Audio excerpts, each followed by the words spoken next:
Star Wars Celebration 2022 gave us the first batch of clone helmet mystery pins.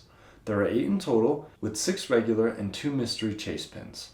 The 6 regular pins were the 501st, Bomb Squad, 187th, Coruscant Guard, Shadow Trooper, and 327th. The 2 chases were Commander Gree and a 332nd Ahsoka Clone Trooper. I managed to get the 6 regular pins during my 4 days of celebration and ended up buying the 2 chases on eBay. At the time they were $20 per box with 2 pins in each, and if you're interested in getting them now, they are still on eBay for about $30 per pin. I really like how shiny these are. It makes them feel like big pieces of jewelry. There's a nice variety of clones here. Each one has a unique color and design that sets them all apart, and they didn't limit themselves to canon-only legions. For example, the 187th Legion is in the bright purple color scheme rather than the bland color clones we see in Season 7 of the Clone Wars. I'm really glad they went with the brighter, more colorful version of this clone, as it pops much more next to the other pins. The Bomb Squad clone also isn't canon, as we've never seen a Phase 2 version of this clone. The chase pins were interesting choices, with one named character and one generic-ish clone trooper.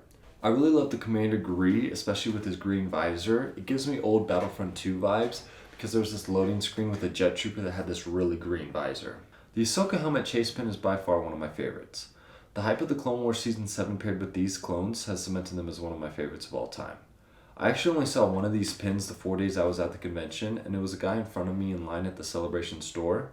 My dad tried to get me to trade or buy it off the guy, but I was too scared to even ask. The only slight gripe I have with this pin is the orange actually goes on a part of the helmet it isn't supposed to. However, I've had this pin for years and I only just noticed this because I got the Hasbro 332nd helmet. So it's one of those things where if I hadn't pointed it out, you probably wouldn't have noticed. So it doesn't bother me at all. I really love how niche these pins are. If you look up Star Wars Celebration 2022 Clone Helmet Mystery Pins, very little comes up. At the Celebration store, they were in an unremarkable display that didn't really advertise what they were very well.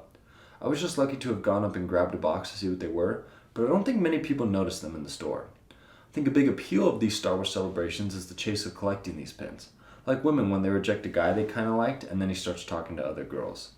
It's really fun walking around trying to get your missing pins and trading with people.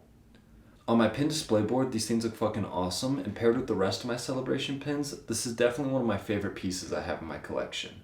The next celebration is in Japan 2025, and personally, I will be so disappointed if they don't make a 3rd set of these pins. I love clones, I love displaying these, and I would kill to get a 3rd set to put on my board. That's all I got for you guys today. I appreciate you watching, and there will be more videos coming soon.